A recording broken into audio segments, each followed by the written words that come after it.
저희 조 사업계획서 사회적 기업 프로젝트명은 WCW 일주 체인저 월드인데요. 세상을 바꾸는 바퀴입니다. 세 바퀴가 연상되실 텐데 저희는 Q&A가 아니라 진짜 바퀴 이야기를 통해서 저희 사업계획서를 한번 발표해 보도록 하겠습니다. 그러면 바퀴 이전에 먼저 플라스틱 이야기를 통해서 저희 조의 본격적인 발표를 시작하도록 하겠습니다. 누군지는 아시죠? 누군데요? 니쿤인데요. 니쿤이 쓰고 있는 게 뭐죠? 네, 바로 안경입니다. 교실에도 제가 생각해본 것보다 안경 쓰신 분들이 얼마 안 계신데 다른 나라에 비해서 저희 한국은 안경 체험하는 인구가 굉장히 많은데요. 그래서 안경 이렇게 사용하는 사람들이 많으니까 안경이 안에 들어있는 알의 사용 또한 굉장히 늘어날 것입니다. 그래서 이 알을 만드는데 보통 플라스틱이 쓰이는데 그 플라스틱의 사용량이 급격히 증가한 상태예요. 그래서 이러한 조사 결과도 나와 있습니다. 그리고 니쿤만큼 여자분들이 좋아하시는 게 커피인데요. 현재 저희 나라에는 커피 전문점이 굉장히 많이 생겼고 또 커피 르네상스라는 말도 나올 만큼 커피가 많이 소비되고 있는데 요즘같이 이렇게 날씨가 더워지면 아이스 음료를 많이 찾으실 텐데요. 아이스 음료는 보통 이러한 플라스틱 컵에 담겨 나오게 됩니다. 그러면서 안경 렌즈와 더불어서 이러한 플라스틱 컵의 사용 또한 굉장히 늘어난 상태여서 연간 3억 이상씩 플라스틱 컵이 사용되고 있고요. 그래서 이 조사를 통해서도 플라스틱 사용이 굉장히 과용되고 있다는 것을 알 수 있습니다. 그래서 저희는 이러한 플라스틱이 과용되고 있는 문제점을 통해서 이를 어떻게 활용해서 가치 있는 사회적인 가치를 창출할 수 있을지를 한번 고민해 봤는데요. 그러면 이 고민을 잠시 기억해 두시고요. 그럼 처음에 이야기했던 바퀴 이야기를 한번 해보겠습니다. 이게 보이시는 게 바로 바퀴인데요. 바퀴는 학교에 오실 때도 뭐 자동차나 버스를 타고 오셨으면 바퀴가 달린 운송수단을 타고 오셨을 텐데 바퀴는 인간의 삶을 좀 더 효율적이고 좀 더 편리한 방향을 이끌어준 위대한 발명품 중에 하나라고 볼 수 있습니다. 현재 삶의 각국에서 사용되고 있는데요. 지금 보시는 이 네모는 고대 피라미드를 만들 때 쓰인 거대한 원석이라고 저희 조장님께서 말씀을 하셨는데 그렇게 생각을 해주시고요. 이 원석을 옮기려면 이렇게 수많은 사람들이 필요하겠죠.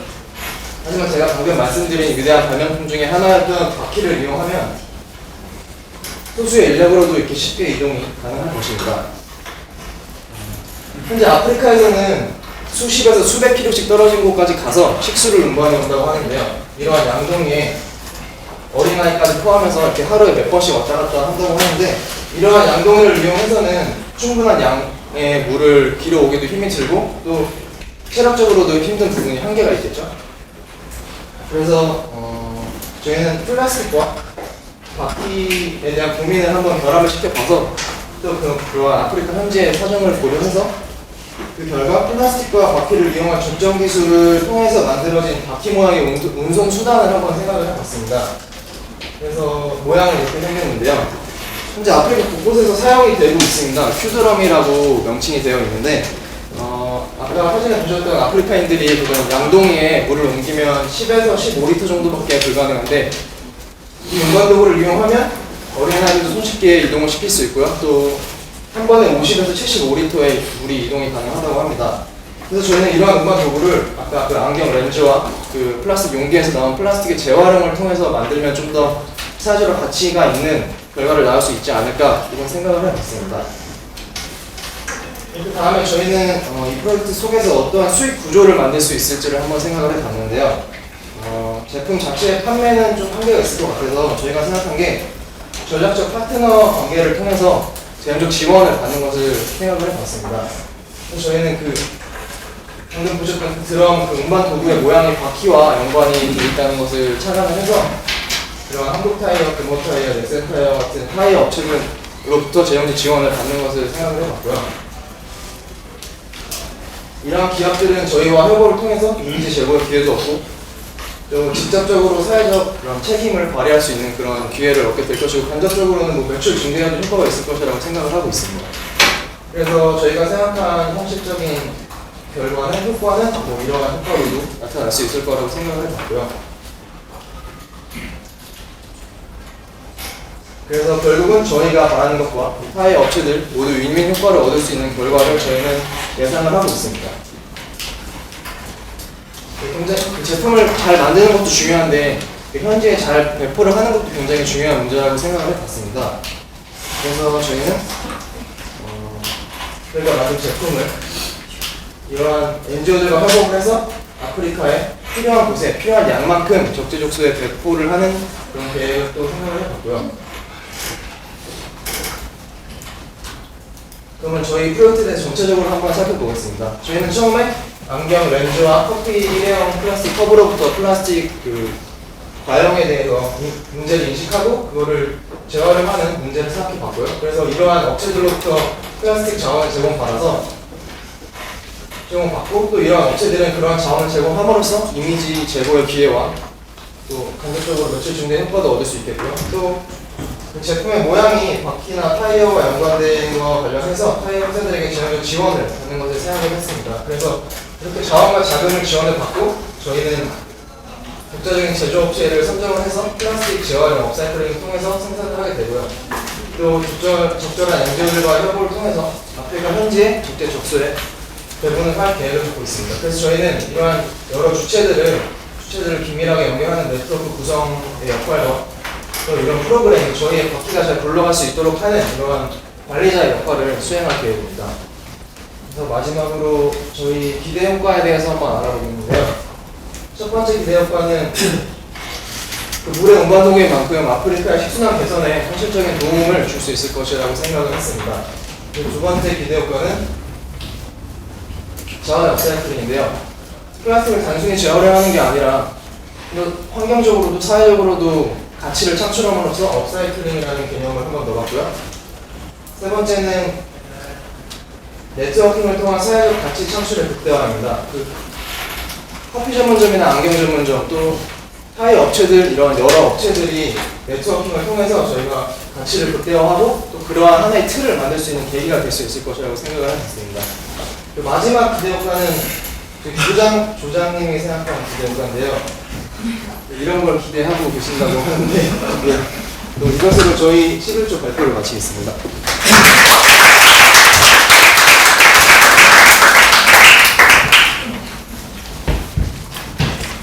네, 수고했습니다. 1조.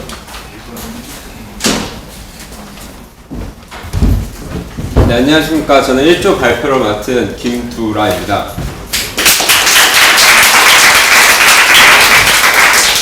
여러분, 이 말 한번 들어보셨습니까? 무심코 버린 담배불씨 흥불되어 돌아온다. 여러분들 모두 이런 비슷한 말 초등학교 때 한 번씩 산불 예방 포스터에 써보셨을 겁니다. 이렇듯 산불 예방은 항상 저희 곁에 가까이 있는 큰 문제인데요. 저희는 그 산불 예방에 대하여 한번 준비를 해봤습니다. 다음은 저희의 목차이고요. 먼저 산불 예방에 관한 간단한 동영상 하나 보고 시작하도록 하겠습니다.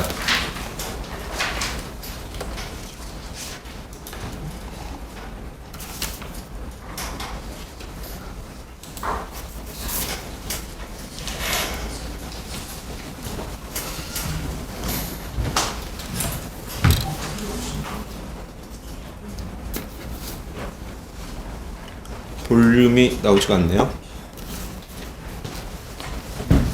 제가 목소리를 한번 계속 내보도록 하겠습니다.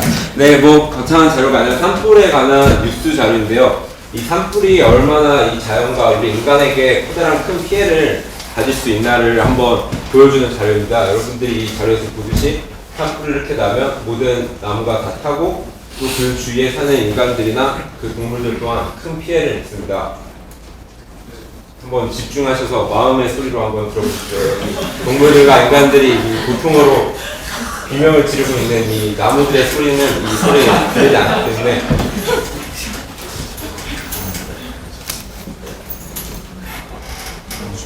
네, 다음 자료에서 보셨다시피 산불은 저희 자연이나 인간에게 모두 커다란 피해를 가져오는 재해입니다. 그러면 이런 산불의 원인은 무엇일까요? 산불의 가장 큰 발생 원인은 43%의 이산화 실화와 9%의 단백불 실화를 더하면 절반이 넘는 비중이 등산객들의 부주의를 통해서 일어납니다.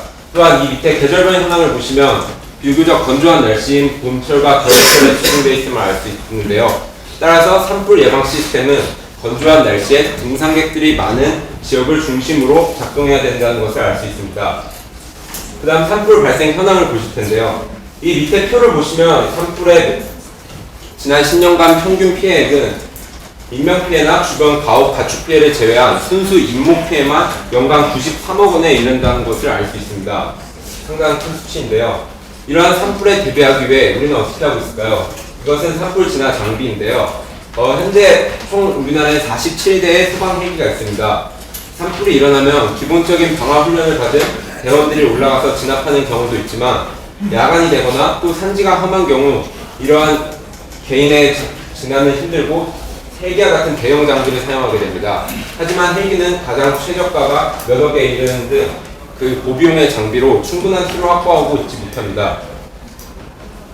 다음 보시는 자료는 2011년도 봄철 화재 산불 발생 자료인데요. 이 자료를 보시면 2011년에 기존의 시스템으로 산불을 예방하려고 노력했지만 오히려 작년 동기간에 비해 산불 피해액이나 피해 면적이 더 증가함을 알 수 있습니다. 이 자료는 기존의 시스템으로는 한계가 있고 새로운 산불 예방 시스템이 필요함을 보여줍니다.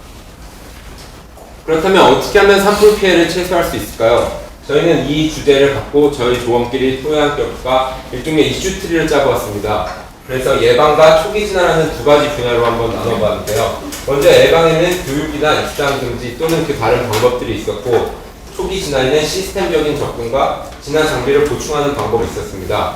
다음으로 좀 더 하나하나 자세히 살펴보도록 하겠습니다.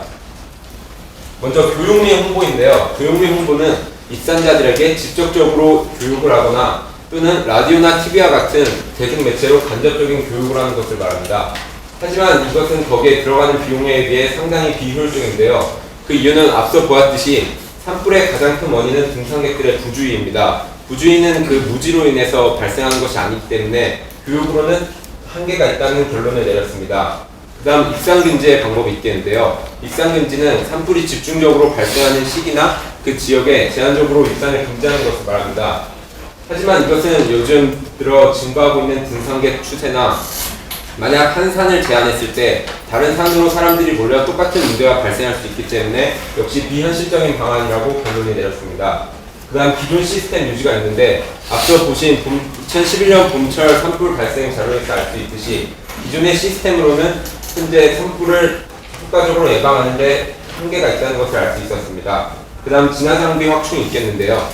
진화 장비에는 개인들이 쓸 수 있는 개인 장비나 아니면 헬기와 같은 대형 장비로 나눠야 되는데 우리나라 같은 경우 산지가 험한 경우가 매우 많아 개인적으로 진화를 할 수 있는 것에 한계가 따릅니다. 따라서 대형 장비가 필요한데요. 대형 장비는 앞서 보았듯이 헬기는 최저 몇 억이나 하는 고가의 장비라 매우 자원을 마련하기가 힘듭니다. 따라서 저희 조가 내린 결론은 새로운 산불 예방 시스템이 필요하다는 것이었는데요.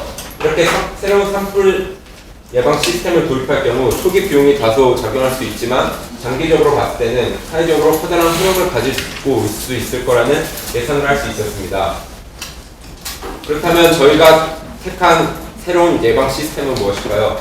그것은 바로 무선 정보 관리 시스템을 이용하여 나무들의 일정 간격으로 나무들에게 그 무선 칩을 심고 중앙센터에서 그 정보들을 관리하여 사용하는 산불 예방 시스템입니다. 이런 시스템을 사용하기 위해서는 다음과 같은 기술들이 필요했는데요. 저희가 이 무선 시스템들을 비교해본 결과 RFID 기술이 가장 효과적이라는 것을 알 수 있었습니다. 그 이유는 인식 방법이나 인식 거리에 있어도 다른 기술보다 우수하였고 또 사용 기간이 압도적으로 길었고 데이터 저장량 역시 많았기 때문입니다. RFID는 여러분들이 잘 아시다시피 RC칩과 무선을 통해 다양한 개체의 정보를 관리하는 기술인데요. 지금 현재 상품이나 여권, 신분증, 하이패스, 천자몽 등 다양한 분야에 관해서 활용이 되고 있습니다. 이 RFID 칩 기술의 가장 큰 장점은 사용기간이 60년으로 반영구적으로 사용할 수 있으며 유지나 보수 비용이 거의 들지 않는다는 점입니다. 그렇다면 이 RFID 칩 기술을 어떻게 산불 예방에 쓸 수 있을까요? 저희는 이 RFID 칩 기술을 10제곱미터 기준으로 1000개를 설치하여 나무들을 관리하는 방법을 생각해봤습니다. 여러분들의 이해를 돕기 위해 하나의 예를 드렸는데요. 저희가 한라산을 예로 한번 이 비용을 계산해보겠습니다. 먼저 RFID 칩을 이용하는 기술에는 두 가지 방법으로 나눌 수 있는데요. 첫째, 그 안에 정보를 담아 보관까지 이용하는 경우가 있겠고, 또는 정보는 담지 않고 단지 열만 감지하는 기능으로 나눌 수 있겠습니다. 두 번째 열만 감지하는 경우부터 보면 한라산 면적이 총 133km 제곱인데 이것에 10km당 1000개를 설치한다고 봤을 때 총 드는 비용은 130만 원이 듭니다. 또한 층내 정보를 담을 경우 단지 열만 감지하는 것이 아니라 산 전체에 돌아가는 정보를 관리할 수 있는데요. 이렇게 사용할 경우 총 5,200만 원의 비용이 듭니다. 그렇다면 현재 한라산은 어떻게 관리가 되고 있을까요? 현재 한라산은 CCTV를 이용하여 산불을 예방하고 있는데요. 하지만 CCTV는 한 대에 1,500만 원이라는 고가의 장비이고 저희가 정확한 자료는 구하지 못했지만 한라산 전체에 10대만 있다고 해도 1억 5천만 원이 넘는 상당한 고비용의 장치입니다. 따라서 RFID 칩을 사용한다면 상당히 비용을 절감할 수 있을 거라는 계산이 나왔습니다. 이 RFID 칩에 대해 제기될 수 있는 문제점으로 인식거리와 인식 미러기의 문제가 나왔는데요. 먼저 인식거리의 경우 RFID 칩이 상대적으로 인식거리가 짧은데 이 점은 저희가 논문을 찾아보고 타 전공과 학생들에게 조언을 구한 결과 블루투스 기술이나 다른 원격 기술을 통해 그 인식거리를 몇백 미터 이상으로 감지할 수 있는 여러 실험들이 있었고 충분히 상용 가능하다는 결론을 받았습니다. 또한 인식 리더기 같은 경우 RFID 칩은 인식 리더기가 필요한데요. 이 경우 일정 거리 안에 송신탑을 세워 인식 리더기의 기능을 하게 하고 또 산불 예방 센터에 그 정보를 전송하는 네트워크를 구축하면 충분히 해결할 수 있을 거라는 결론을 받았습니다. 다음 보시는 것은 정부 예산의 변화 추이인데요. 다음 표를 보시면 정부 예산에서 산림 예산에 차지하는 비중이 점점 증가하고 있음을 알 수 있습니다. 이러한 정부 예산의 변화는 저희가 만약 충분히 효율적인 산불 예방 시스템을 확보할 경우 정부의 지원을 받을 수 있는 가능성 역시 볼 수 있다는 것을 알 수 있습니다. 마지막으로 저희가 이 RFID 칩을 이용한 산불 예방 시스템을 사용할 경우 얻을 수 있는 기대 효과를 알아보겠는데요. 먼저 가장 큰 것으로 현재 사용하고 있는 감시 카메라보다 수리 비용이나 교체 비용이 적어 경제적인 효과를 누릴 수 있고 또 초기 진압이 가능합니다. 또한 화재를 여부하는 감독관 역시 중앙 관측소에만 배치함으로써 인력적인 비용도 절감할 수 있는데요. 마지막으로 가장 중요한 초기 산불을 빠르게 파악하고 진압함으로써 거기서 발생되는 인명적 피해나 자연적 피해를 최소화할 수 있다는 가능성이 있습니다. 또한 이 기술이 성공적으로 자리 잡을 경우 우리나라뿐만이 아니라 해외에 산불이 많은 나라들에도 수출할 수 있는 많은 가능성을 포함하고 있는 것을 알 수 있습니다. 그렇다면 구체적으로 비용적으로는 어떤 기대 효과를 얻을 수 있는지 한번 계산을 해보았는데요. 저희가 파악한 연간 산불 피해 면적은 20만 헥타르에 이릅니다. 따라서 저희가 아까 계산한 거리로 1헥타르당 25개의 RFID 칩을 설치한다고 했을 때 메모리 기능이 있는 경우 40억 원의 비용이 발생하고 메모리 기능이 없는 경우 5천만 원의 비용이 발생합니다. 이러한 설치 비용을 10년 동안 계산해 봤을 때 10년 동안 이 기술이 자리를 잡으려면 필요한 비용은 666억이라는 비용이 나옵니다. 하지만 현재 산림청이 매년 산림 보호에 사용하는 예산이 4천억인데요. 10년 동안 들어가는 비용이 660억 원이라면 매년 들어가는 예산이 4천억임을 고려했을 때 상당히 많은 비용을 절감할 수 있는 것을 알 수 있었습니다. 마지막으로 사회적 환경적 기대 효과입니다. 코스탄자는 전 세계 생태계가 제공할 수 있는 서비스의 연간 가치는 전 세계의 국내 총 생산량을 앞선다고 얘기했는데요. 이러한 점을 고려하였을 때 저희가 만약 효율적인 산불 예방 시스템을 개발한다면 단지 비용적인 절감만을 가져오는 것이 아니라 그것을 통해 얻는 사회적인 효과, 즉 자연을 지킴으로써 얻을 수 있는 사회적 효용 또한 늘어 사회 전체의 효용을 누릴 수 있을 거라고 판단하였습니다. 네, 이상으로 저희 발표를 마치겠습니다. 감사합니다. 그 RFID를 심어서 만약에 불이 나면 그걸 인식을 해서 초기에 진압한다 이런. 네, 그러니까 이 산불 진압의 가장 큰 문제가 어디서 정확히 발생했는지를 찾기가 힘든 건데 만약에 RFID 칩을 설치한다면 그 지역을 빠르게 알 수 있어서 초기 진압이 가능하다고 판단했습니다. 초기 진압이 가능하면 산불 피해가 상당히 진압이 쉬워지기 때문에 식비에도 줄어들고 상당히 좋은 아이디어가. 되게 노력을 많이 한 끝에 얻어진 결과라서 또 저희 팀안에 공대 학생이 없어서 새로운 아이디어는? 네, 저희가 나머지 찾은 결과 나머지 그러니까 현재 산림청에서 도입하고 있는 시스템 많은데 이런 시스템이 개발 중이고 아직 나온 시스템은 없다. 개발 중이에요? 그러니까 정확히 RFID 칩을 사용하는 게 아니라 어떤 무선으로 산불 예방을 하는 시스템을 개발 중이라는 답을 들었는데 그 부분 이렇게 정확한 어떤 기술을 사용한다 이런 기술은 없었던 거예요. 네, 수고했습니다. 네, 감사합니다.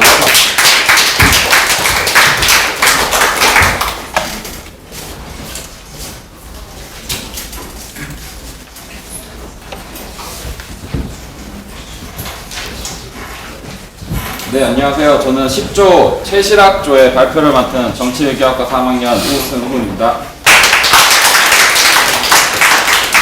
네, 저희 지금 한자로 최소할 때 그 채자에 시작할 시 그리고 즐길 낙자를 써서 우리 채식을 통해 우리 모두 이제 행복을 시작해보자는 의미로 채실학이라는 이름을 지었고요. 또 본질적으로는 채식 도시락 합성어인 저희 채실학에 대해서 소개를 해드리려고 합니다. 저희 채식학은요, 싱글람들이 만드는 채식 도시락이라는 컨셉을 가지고 이제 그 채식 문화를 전파하기 위한 사업을 진행할 예정이고요.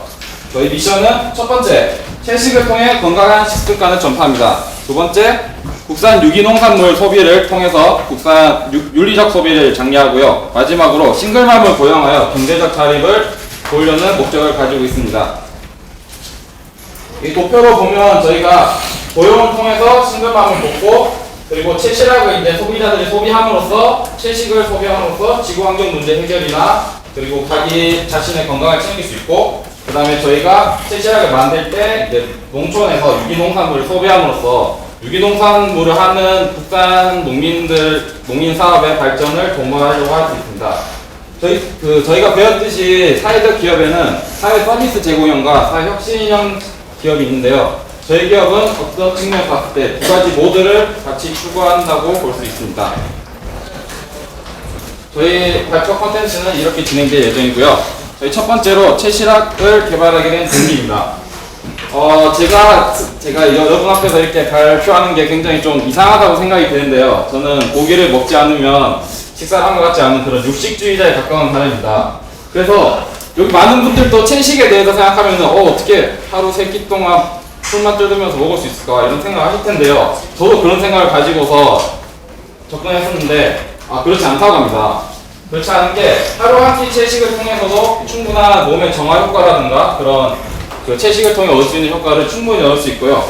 그 다음에 저희 이 수업에 채식을 하시는 분이 얼마나 계신지 모르겠지만 채식을 하시는 분들에게 들었을 때 자신이 채식 도시락을 직접 준비해와야 되고 뭐 식당에 가서 먹을 때도 별로 없고 특히나 학교에서는 채식을 할 데가 없어서 불편하다 이렇게 말씀을 많이 하셨더라고요. 그래서 저희는 이제 택배업체랑 계약을 해서 저희가 채식 도시락을 개성하여 균형 잡힌 채식을 그 채식주의자분들에게 제공하려고 하고 있습니다. 그래서 이제 채식에 대해서 잘 모르는 사람이나 채식을 하는 사람 둘 다에게 채식 도시락은 좋은 아이템이지 않을까 그렇게 생각합니다. 저희 채식의 비전에 대해서 살펴보겠습니다. 저희 우선 채식 도시락의 앞부분, 채식 사업의 성공 가능성을 살펴보겠는데요. 지금 얼마 전에 있은 구제역 파동이나 그리고 뭐 조류 독감 그리고 광우병 파동 등에 인해서 국내 채식 인구는 증가세로 올라가고 있답니다. 지금 국내 인구의 1% 정도가 채식 인구로 추산되고 있고요. 이 추세는 지금 여기 그래프에 보시듯이 증가하고 있는 추세입니다. 그리고 이제 사회 각계각층에서 이제 채식에 대한 이야기가 많이 나오고 있는데요. 뭐 여러 가지 뭐 학교 급식에 채식을 도입한다든가, 뭐 연예인, 뭐 하루 홍보 대사하셨던 이효리 씨께서 갑자기 고기를 끊고 채식 위주 식단을 구성한다는 등 이런 사회 각계각층에서 이제 채식에 대한 관심이 높아지고 있는 상황에서 채식 사업은 성공할 수 있을 것이다. 저희는 생각하고 있습니다. 그리고 이제 채식 도시락의 뒷부분, 도시락 사업인데요. 저희 바쁜 현대인들은 진짜 간편하게 먹는 식사가 좋잖아요. 저도 점심 아까 김밥을 먹었는데요. 그렇듯이 도시락에 대한 수요가 증가하고 있습니다. 뭐 한솥 도시락이라든가 뭐 개그맨 허경환의 허닥 혹시 아세요? 허닥이라든가 굉장히 성공하고 있는 걸로 알려져 있고요. 그래서 도시락 사업도 지금 도시락이 투여하고 있는 상황에서 성공할 수 있지 않을까 저는 그렇게 생각합니다. 자, 그러면 저희 채시락 사업 도대체 뭘 하는 거냐 세부 내용을 살펴보자면요. 저희가 일단 먹는 거니까 메뉴가 어떤 건지 보여드리도록 하겠습니다. 저희는 정식 도시락과 일품 도시락 그리고 생채식 도시락 세 가지 메뉴를 가지고서 진행이 되는데요. 채식 정식 도시락은 이렇게 보시듯이 밥이랑 김치 그리고 나물 그리고 주 메인 메뉴 하나로 구성이 됩니다. 그래서 나물만 먹으면 맛이 없으니까 여러 가지가 가능한데요. 저도 몰랐는데 두부로 스테이크도 해 먹고 밀고기라 해서 콩으로 만든 고기만 나는 그런 음식이 있대요. 그래서 고기 욕구를 충족시킬 수 있는 그런 게 있다고 하니까 맛도 있고 건강에도 챙길 수 있는 좋은 것 같습니다. 그리고 일품 도시락인데요. 일품 도시락은 여러분들한테 익숙할 것 같습니다. 뭐 볶음밥이라든가 비빔밥 이런 것을 채식으로 제작함으로써 여러분들에게 배달을 해드릴 수 있고요. 그 다음에 마지막에 생채식 도시락은 이제 그 조리한 음식이 아니라 나물을 이제 조리를 거의 안 한 상태에서 여러분들에게 제공해서 다이어트 목적이나 이런 분들에게 제공을 하면 좋을 것 같습니다. 저희가 싱글맘을 고용한다고 했는데 저희가 싱글맘을 생각하게 된 이유는 저희 모두 추억을 가지고 있듯이 소풍에서 엄마가 싸준 도시락을 먹었고 수능에서 어머니가 싸주신 눈물의 도시락을 먹었던 추억은 모두가 가지고 있을 거라 생각합니다.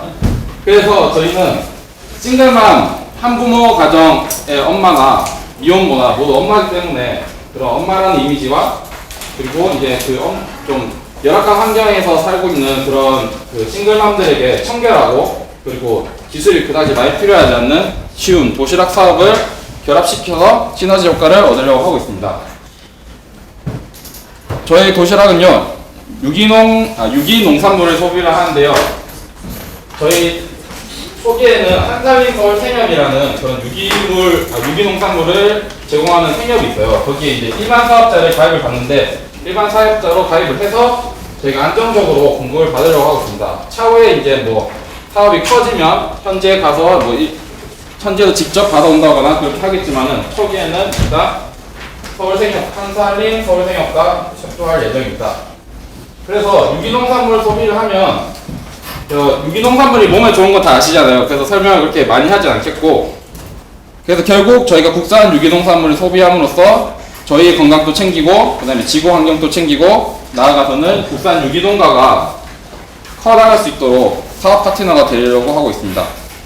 그러면 저희 채식 도시락을 소비할 수 있는 소비자들에 대해서 분석해 보겠습니다.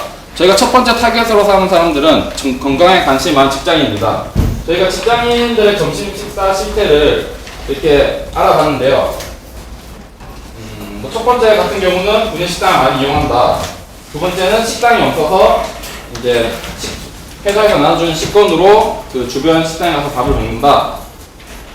아니면 식비가 지급된다. 아니면 도시락을 먹는다. 이렇게 돼 있는데요. 저희가 분석 결과 건강에 관심 있는 직장인은 많이 있지만 사내 분위기에 따라서 구내식당을 모두 이용하는 분위기가 되면 자기가 다른 걸 먹고 싶어도 못 먹거나 아니면 그렇지 않은 사업장에서는 자기가 뭐 도시락을 먹는다거나 자기가 먹고 싶은 걸 먹는 분위기가 형성이 돼 있는데요. 제가 알기로는 여성 직장인이 많은 뭐 복지관이라든가 그런 복지시설 같은 데는 도시락으로 아예 점심을 하자는 그런 암묵적인 합의가 이루어진 그런 사업장도 많다고 하더라고요. 그래서 저희가 생각을 했는데 건강에 관심 있는 직장인들의 그런 사내 문화를 바꾸거나 아니면 이미 문화가 정착된 곳에는 저희가 채식 도시락 홍보를 잘하면은 잘 팔 수 있겠다 생각했고요. 그리고 무엇보다 이 사람들한테 필요한 이유는 잦은 회식과 야근으로 많이 찌들어 있는 직장인들에게 저희 채식 도시락은 정화 효과가 있습니다. 몸을 이렇게 깨끗하게 정화해주는 효과가 있기 때문에 그 사람들에게 큰 효과를 볼 수 있을 거라고 생각합니다. 그리고 채식 도시락을 먹으면 체중 조절도 가능한 효과가 있다고 알려져 있습니다. 지금 심각한데요. 한국인들의 3분의 1이 비만이라고 합니다. 심각한 것 같습니다. 그래서 이 인구는 증가하고 있고요. 그래서 어떠한 모 프로그램에서 현대인들이 다이어트에 실패하는 이유로 미네랄과 비타민, 무기질이 부족한 고열량 식사를 하기 때문이라는 결과가 나왔습니다. 근데 정말 재밌게도 미네랄과 비타민, 무기질은 모두 채식에 많이 들어있었습니다. 그래서 저희는 그럼 다이어트의 키워드는 채식에서 해소할 수 있겠다 이런 생각을 하게 되었고요. 그리고 뭐 사실 풀만 먹으면 배가 고플 것 같은데 칼로리는 적지만 허기짐을 완화하는 효과가 있고, 단 조심해야 될 거는 마요네즈 같은 걸 많이 드시면은 다시 살이 찌겠죠. 이거 조심해야 될 것 같고요. 이거 좀 솔깃할 수 있을 것 같아요. 변비로 고생하시는 분들이 많을 것 같은데 저도 깜짝 놀랐는데 보통 사람이 갖고 있는 숙변의 무게가 2-3kg나 된다고 합니다. 그래서 근데 이제 채식에는 섬유질이 풍부하기 때문에 여러분들이 채식을 하루 한 끼만 하셔도 그런 그 숙변의 배출 효과로 인해서 2-3kg가 줄어들 수 있는 효과가 있다고 합니다. 그리고 저희가 이제 제공하고자 하는 거는 기존 채식주의자들, 특히 무슬림을 중심으로 한 외국인들이 국내에서 생활하면서 채식에서 이제 많은 불편함을 느끼고 있는데요. 그 사람들에게 저희가 편리한 채식을 제공함으로써 수익을 올릴 수 있을 거라 생각합니다. 구체적으로 봤는데 이게 채식 식당 지도예요. 채식 식당 지도에 의하면 서울에 이제 채식 가능한 식당은 172개로 되어 있습니다. 근데 이 중에서 뭐 본죽이나 떡식당 이런 걸 제외하면은 전문 채식 식당을 뽑으면은 서울 시내 28개 불과한 채식 식당이라고 하는데요. 제가 좀 추산을 해봤는데 서울시 인구가 1000만 명입니다. 1000만 명 중에 아까 말씀드렸듯이 채식 인구도 1%면 100만 명이 되는데요. 100만 명이 28개 식당을 이용한다. 그러면 식당 한 개당 3,500명이나 되는 엄청난 숫자가 됩니다. 이 엄청난 시장을 저희 채식 도시락은 공략할 수 있을 거라 생각하고 있습니다. 그래서 어떻게 우리가 이제 공략을 할 거냐?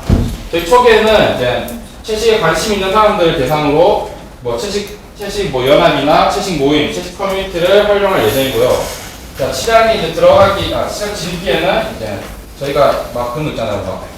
또 몇 명이 모이면 반값 막 이런 것처럼 저희는 5명이 모여야 배달을 해준다. 그런 조건을 걸어서 SNS나 뭐 커뮤니티 네이버 카페 같은 걸 그런 동화 같은 걸 이용해서 사람들에게 수요자들이 직접 채식 도시락을 먹는 밥 모임을 결성하도록 홍보하고 지원할 예정입니다.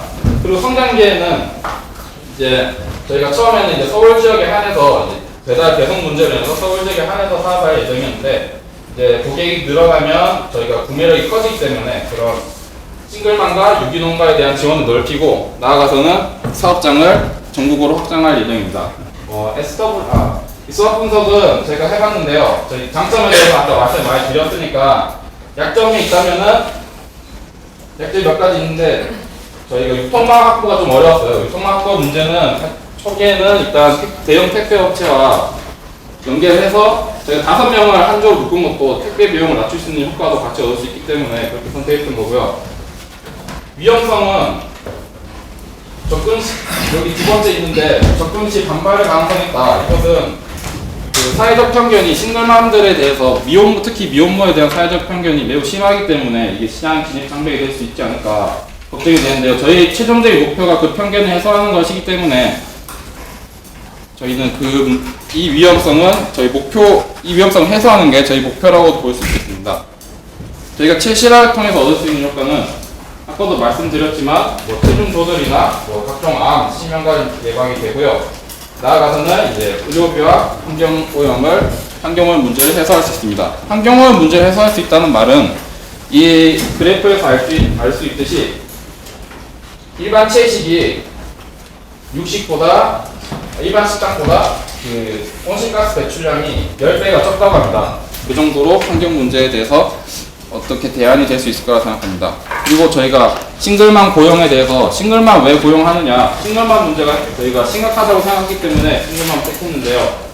일단 싱글맘은 여러분들이 알다시피 미혼모와 그리고 이제 한부모 가정, 그러니까 엄마 혼자서 애를 키우는 가정의 엄마를 말하는 것이고요.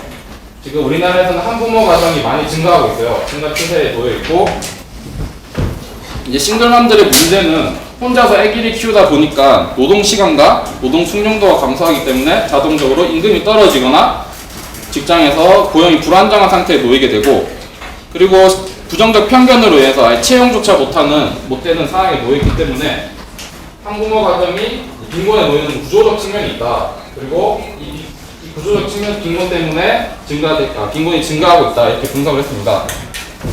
그리고 미혼모 문제는 더 심각한데요. 이 기사를 보면 미혼모가 출산한 뒤 복지가 살리는 확률은 170분의 4 이 정도로 정말 사회적 편견에서 막 미혼모다 이러면 다 잘라버리는 그런 현상이고요. 뭐 여기 기사에서도 보지만 사장님이 미혼모 싫어요, 쫓겨난 일수 막 이런 것처럼 정말 미혼모들이 직장 생활에 있어서 많은 어려움을 겪고 있다고 합니다. 그리고 미혼모 스스로도 미혼모에 대한 한 조사에 따르면 32%가 아이를 키우면서 가장 힘들었던 게 뭐냐 이랬는데 취업할 때 가장 힘들었다 이렇게 꼽을 정도로 사회적인 문제도 그렇고 미혼모들의 욕구도 다시 취업을 원하고 있는 상황입니다. 자, 그래서 저희가 싱글맘 고용을 얼마나 할 수 있느냐, 저희가 도시락 가격을 산출하고 순이익을 계산해 본 결과 도시락 70개, 하루에 70개 생산할 때 한 명을 고용할 수 있습니다. 생산팀에는. 그리고 육아팀, 그러니까 생산팀에 엄마들이 오면은 애기들도 같이 오는 기업이기 때문에 육아팀에서 이제 그 보육을 담당할 선생님을 한 명 채용합니다. 지금 15명이 되면 한 명 고용할 수 있습니다. 그리고 사무국에서는 이제 뭐 제가 일을 한다거나 어떻게 해서 행정인원과 그리고 식단을 짠 영양사를 고용합니다. 저희가 초기에는 도시락 200개를 기준으로 해서 6명을 고용할 생각을 하고 있고요. 그리고 예상임금은 1일 7시간 노동에 80만 원을 책정하고 있습니다. 상당히 적은 금액이지만 저희가 여기서 보육을 해주고 그 다음에 이제 학업을 지속할 수 있는 비용을 제공할 것이기 때문에 미안하긴 하지만 그게 적은 금액은 아니다 이렇게 생각하고 있습니다. 그리고 저희 고용의 효과는 아까도 말씀드렸듯이 뭐 취업 문제를 해결하고 그 다음에 이제 나아가서 이제 싱글맘들이 자신의 수익을 얻고 우리가 지급하는 학업 계속 비용으로 학업을 이어나감으로써 최종적으로 자립할 수 있는 효과를 얻을 수 있을 거라 생각합니다. 그래서 아까 제가 순이익을 말씀드렸는데요. 저희가 이 도시락이 얼마냐? 5,000원으로 저희가 책정을 했습니다. 5,000원이란 가격이 나오게 된 이유는 저희가 일단 도매 가격이 아니라 소매 가격으로 따졌는데 재료 1억이 들어가고 재료비가 이제 3,300원 정도가 나왔습니다. 이 비용은 사실 이제 저희가 도매로 넘어가게 되면 더 싸게 쓸 수 있게 되지 않을까 생각을 하고 있고요. 그래서 결국 한 개당 5,000원으로 쳤을 때 순이익이 1,700원이 산출되는 것입니다. 근데 5,000원 비싸다고 생각할 수 있어요. 점심 한 끼 먹는데 5,000원이야. 근데 상당히 좀 괜찮은 가격이라고 생각합니다. SG 워너비의 김용준이 다이어트 도시락 사업을 대박을 쳤는데요. 정말 비싸더라고요. 이게 한 끼에 9,900원이고요. 그리고 뭐 각종 다이어트 도시락 5,000원대 밑자 있고 저희 금룡에 짜장면 시켜 먹으면 4,000원이고 그날에서 빅맥 하나 먹으면 3,900원입니다. 런치 타임에. 그래서 이 정도 가격에서 5,000원이란 가격이 비현실적인 가격은 아닌 것 같다. 더군다나 직장인들에 대해서는 직장인들이 그렇게 어려워할 가격이 아닌 것 같다라고 생각을 하고요. 이건 저희가 경제 효과를 계산해 본 건데요. 넘어가도록 하겠습니다. 그리고 저희 순이익이 아까 나온다 그랬는데 순이익이 늘어나면 어떻게 쓸 거냐? 저희는 일단 싱글맘들에 대한 서비스를 제공하려고 합니다. 싱글맘들이 학업을 계속할 수 있게 학업 장려금을 지급하고 그리고 이제 장기적으로 봤을 때 이제 싱글맘들에 대한 상담 서비스나 아니면 진로 상담 등의 전문 서비스를 제공하려고 해서 저희가 이제 취약계층인 싱글맘들에게 취업부터 교육까지 토탈 서비스를 제공하려는 기업이 되고자 합니다. 저희 창업 준비 타임테이블인데요. 저희는 일단 초기에는 온라인 홍보에 주력을 할 예정이고요.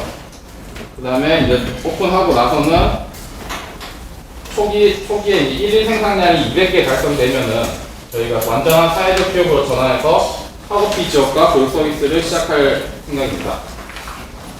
저희 조직도인데요. 저희 조직도는 뭐 다 똑같은데 특이한 것은 복지부가 있어서 보육팀과 생산팀 등의 그런 사회적 서비스를 제공할 수 있는 그런 업체가 되려고 지향하고 있습니다. 저희 발표는 여기까지고요. 제가 진짜 이거 대박 칠 것 같아서 정말 하고 싶은데요. 투자 문의는 이 밑에 전화번호로 해주시면 제가 친절하게 상담을 해드리겠습니다. 감사합니다.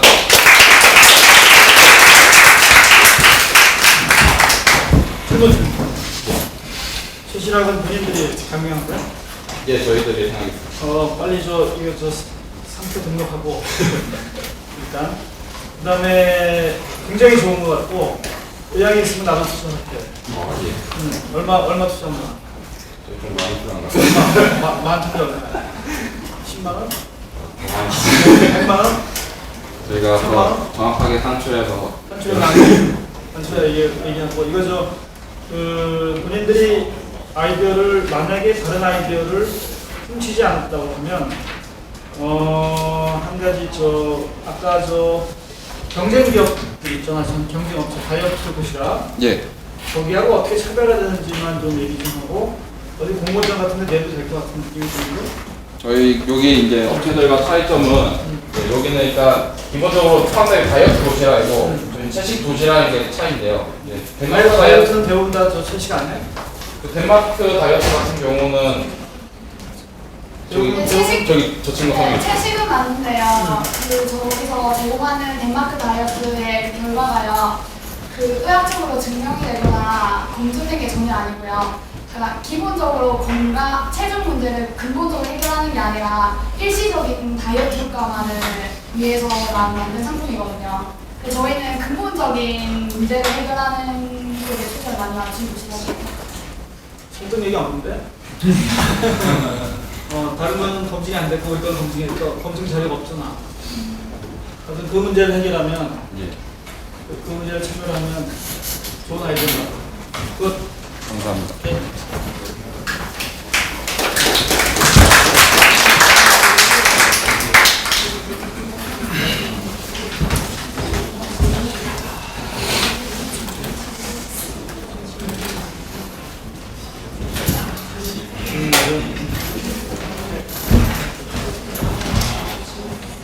네, 안녕하세요. 저희 조는 유기견 및 애견 보호 프로젝트에 대해서 기획한 2조이고 저는 발표를 맡은 정보기술경영학과 4학년 박종호입니다.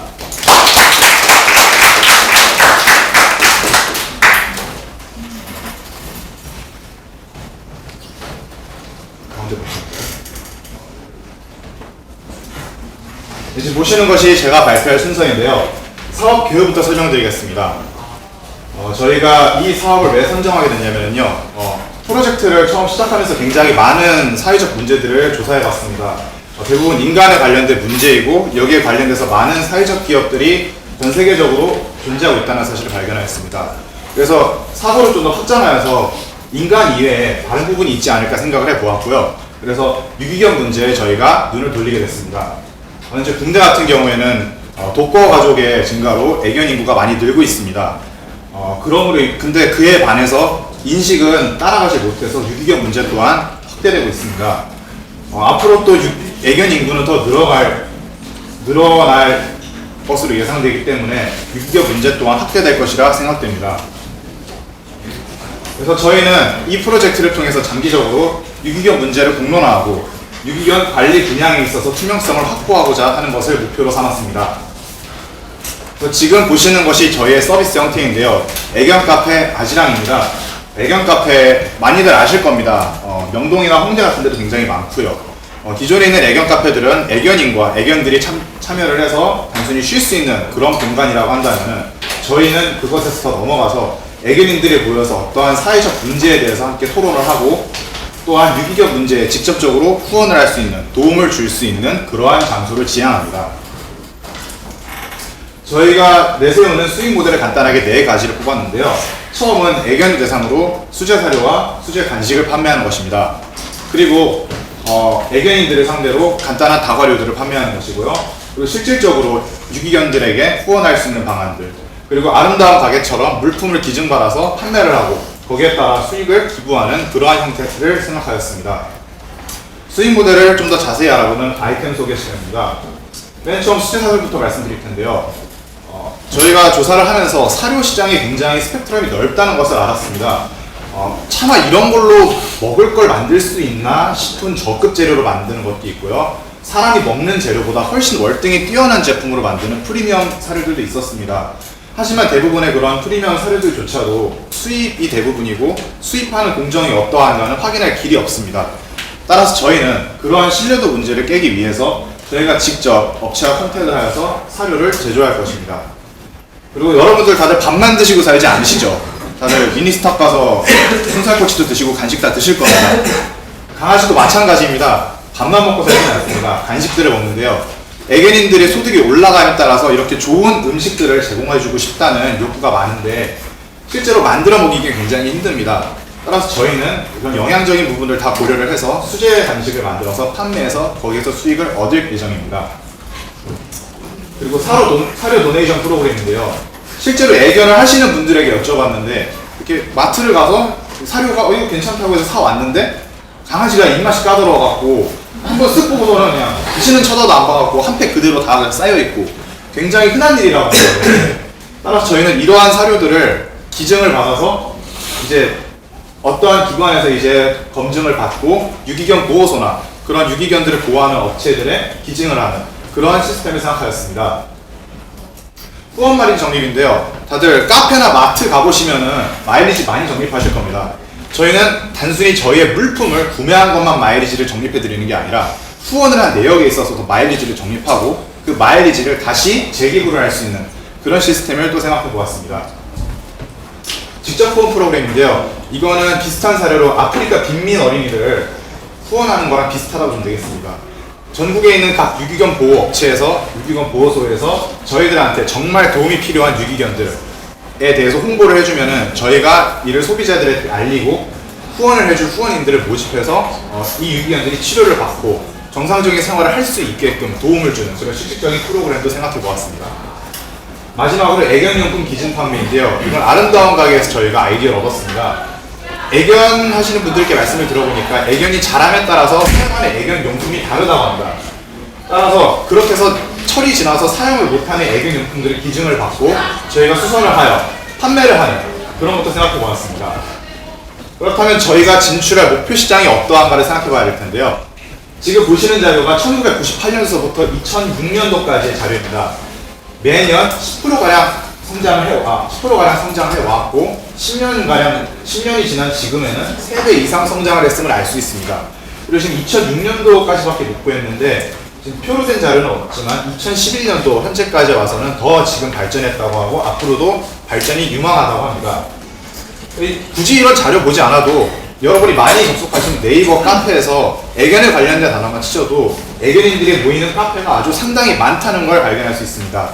이분들이 모여서 자기 애견에 관한 이야기만 나누는 것이 아니라 요즘에는 이제 눈을 돌려서 유기견 문제에 관심을 갖고 있다는 점도 저희에게 장점이 된다고 생각합니다. 다음으로 저희 사업의 경쟁력인데요. 경쟁력 말씀드리기 전에 먼저 특성부터 다시 설명을 드리겠습니다. 저희 사업은 단순한 애견 카페가 아니라 유기견 문제를 좀 더 실질적으로 도움을 줄 수 있는 장소를 만드는 것이 저희 목표입니다. 이를 위해서 저희는 소비자들에게 믿을 수 있는 수준 높은 제품들을 제공할 것이고 유기견에 대해 실질적인 후원을 할 것입니다. 먼저 저희 경쟁력은 이 시장의 경쟁자가 얼마 없다는 것입니다.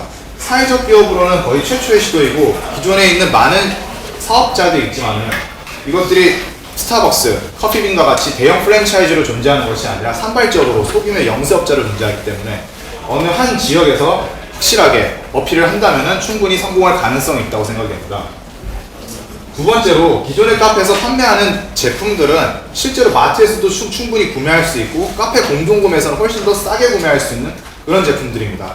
하지만 저희는 그런 제품을 떠나서 저희만의 독자적인 신뢰감 있는 제품을 판매할 것이기 때문에 이 또한 저희에게 장점이 될 것이라고 생각합니다. 마지막으로 분위기인데요. 애견 카페에 가보신 분 계신지 모르겠지만은 대부분의 애견 카페들은 쉽게 말해서 개판입니다. 가보면은 애견들이 막 돌아다니고 개털이 날리고 냄새가 나고 이게 왜 그러냐면은 실제 있는 건물에서 환기나 다른 시스템이 들어가지 않았기 때문에 그런 문제가 생기는데요. 저희는 인테리어 부분에서부터 환기나 그런 대기 부분을 충분히 고려하고 또한 굳이 애견을 하지 않더라도 지나가는 사람이 한 번쯤 들릴 수 있는 이러한 인테리어를 갖춰서 소비자들에게 어필한다면 이것 또한 경쟁력이 될 수 있다고 생각합니다. 저희가 이 사업을 하면서 얻을 수 있는 기대 효과를 말씀드리겠습니다. 첫 번째로 유기견 문제로 인한 사회적 비용을 절감할 수 있습니다. 무슨 말이냐면은 유기견들이 지금 보호소에 들어가면은 그 유기견들을 부양하기 위해서 많은 사회적 비용이 들어갑니다. 또한 일정 기간이 지나면 이 유기견들을 안락사를 시켜야 되는데 이 또한 많은 비용이 들어갑니다.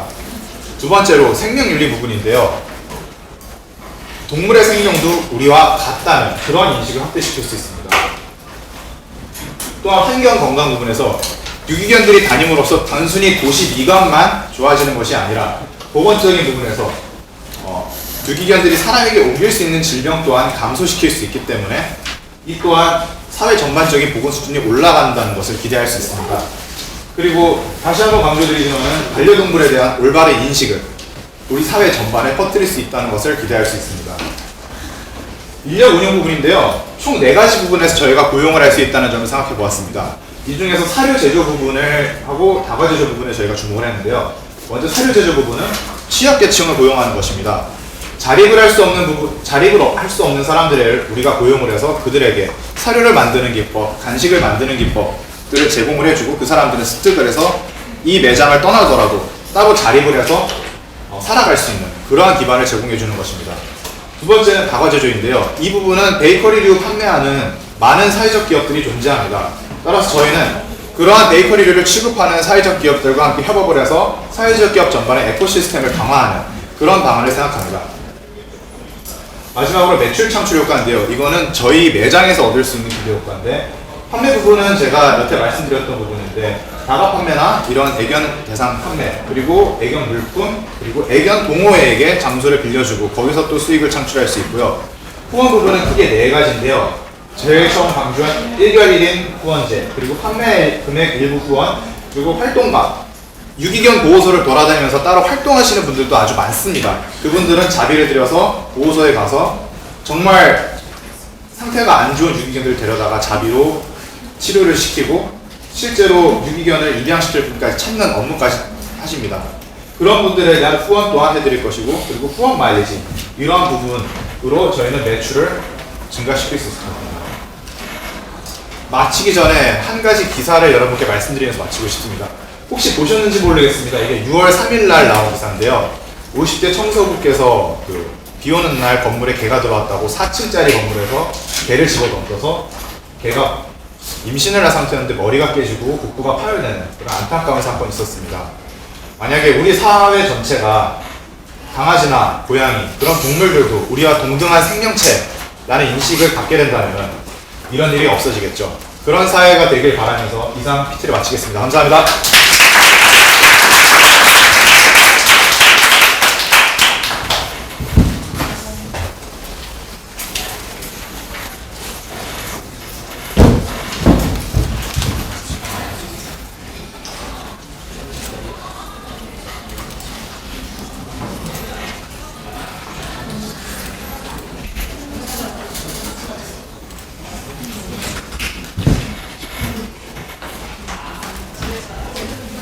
안녕하세요. 13조 공간 티토 발표를 맡게 된 나연이라고 합니다.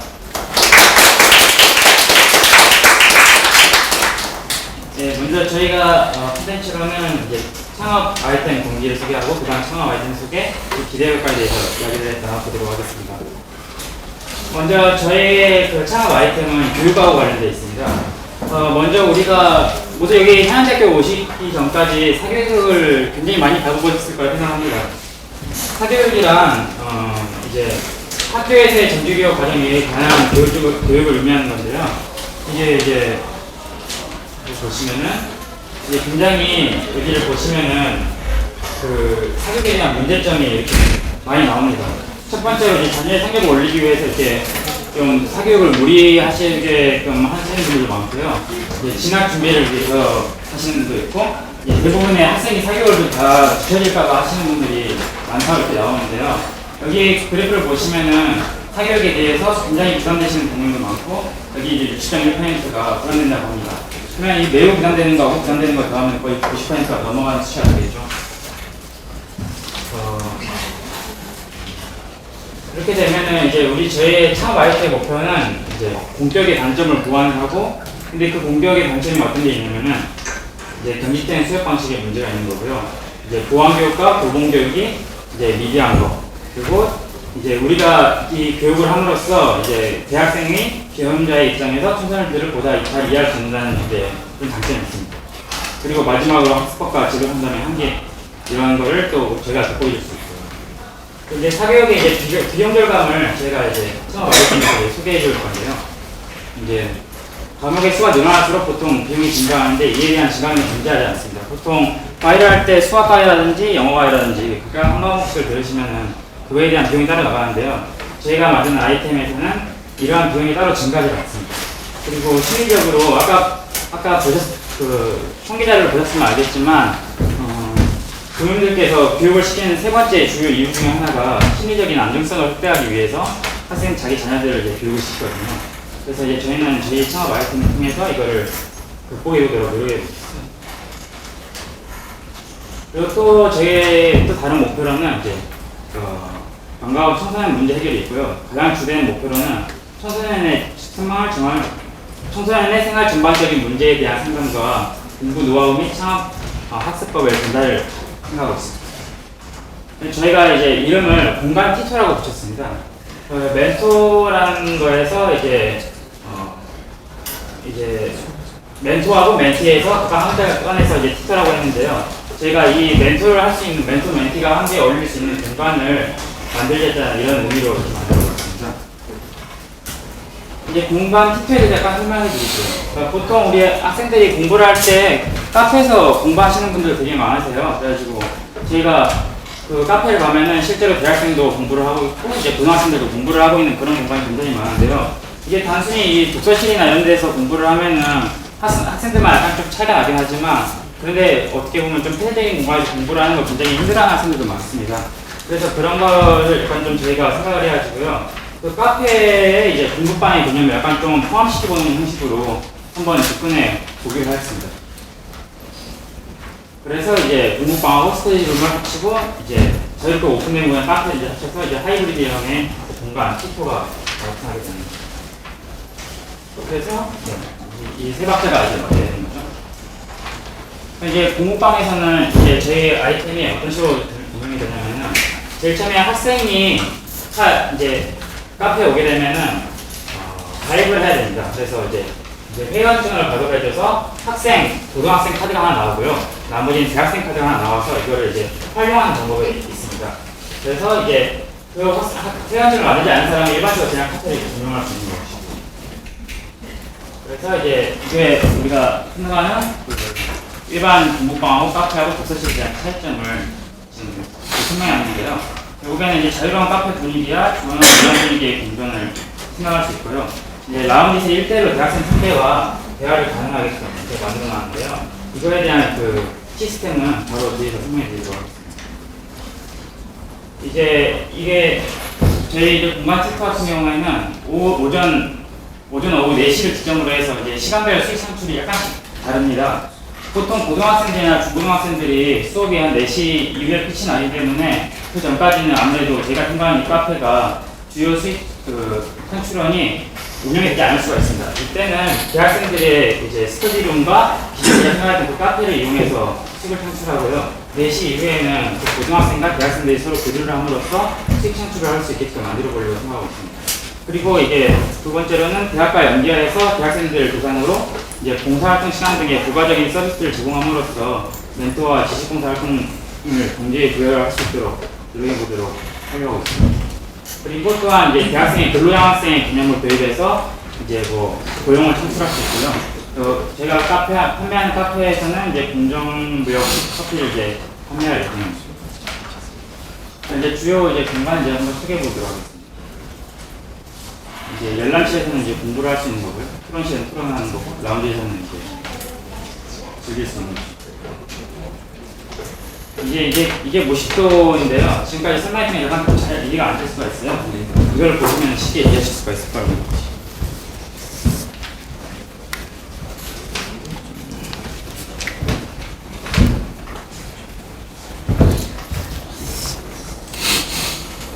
먼저 데스크를 보여드릴게요.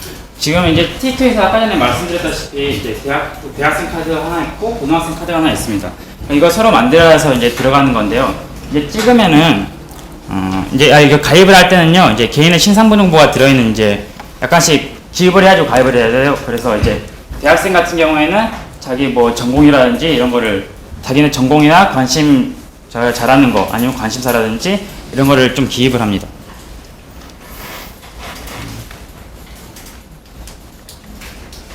그러면 이제 우리 카페 가운데는 이제 알림판이 존재합니다. 이 아이디 카페가 찍히면은 바로 알림판에 이제 멘토의 이제 신상이 공개가 되거든요.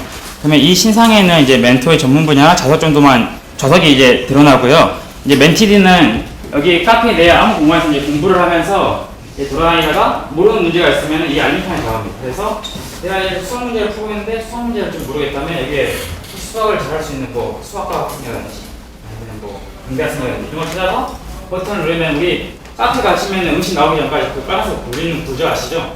그런 걸 이제 올리게 되거든요. 이제 그 학생이 그쪽으로 찾아가면 되는 겁니다. 그러면 이제 이 라운지에서 이제 그 학생, 대학생과 그 고등학생이 이제 서로 만나서 아주 즐거운 공부 시간을 가질 수 있게 되는 거죠. 이제 또 개인적으로 공부하고 싶은 학생도 있을 거예요. 그러면 이제 그냥 학습실에 들어가서 이제 그 공부를 하다가 또 모르는 게 있으면 또 나와서 알림판으로 가서 또 물어보면 되는 거고요. 토론실이 있습니다. 토론실 같은 경우에는 이제 다 같이 이제 팀 프로젝트 하려고 하는 사람들이나 이런 사람들, 그리고 오전 4시 이전에 이제 대학생들이 주로 이용할 수 있는 공간이 될 것 같고요.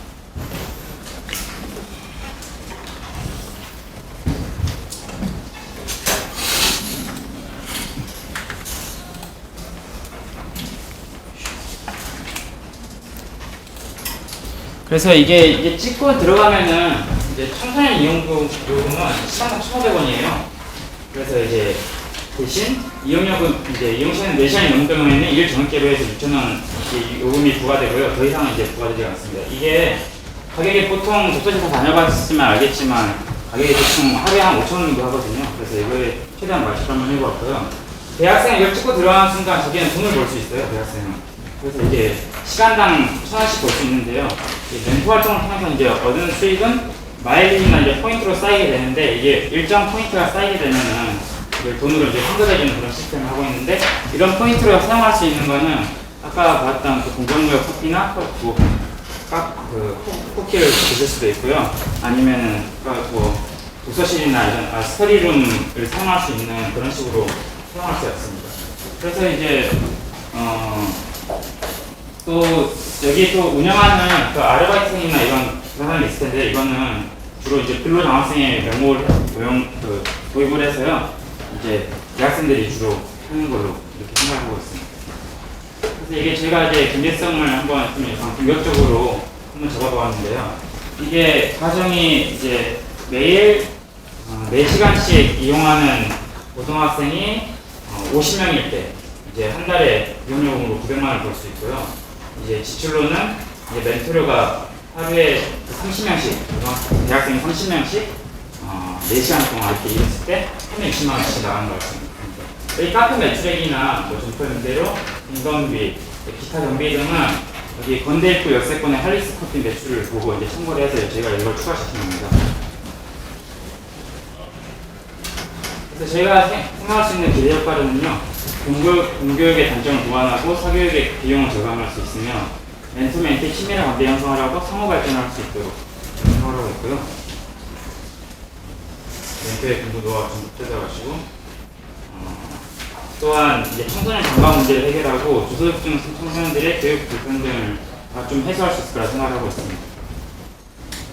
그리고 또 대학생 스터디룸의 공간을 제공하고요. 이게 전반적으로 제가 생각했을 때는 이게 분명히 이제 뭐 수학이나 뭐 수학, 뭐 사회, 과학 뭐 이런 과목에 집중해서 이제 질문이 들어올 수도 있는데요. 제가 생각했던 거는 우리가 고등학교 다닐 때 과연 이 과에서 어떤 공부를 하고 있을까, 아니면 내가 지금 이렇게 공부를 하는 공부법이 맞는가에 대해서 의문을 가졌던 적이 굉장히 많았었습니다.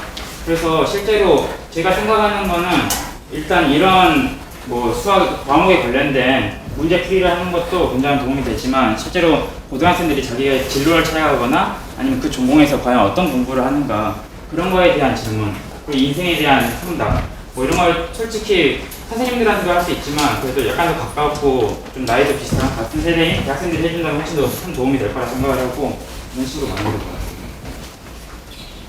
그리고 마지막으로 이제 공정무역 커피를 판매하는 공간도 있습니다. 이렇게 되고요. 저희가 한번 조별 발표를 하면서 했던 자료를 한 번씩 만들어 봤거든요. 이게 소리가 안 나와서 그러는데 지금 만들어.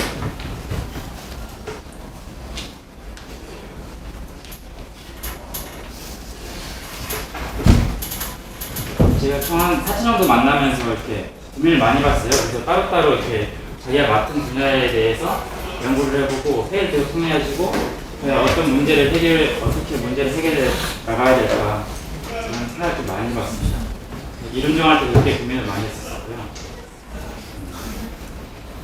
그리고 이제 이게 중간에 보면 프레지라는 프로그램도 한번 배워가지고 한번 써먹어 보려고 열심히 노력을 했거든요.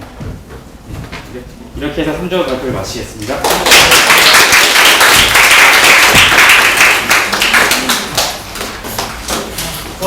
수고했어요.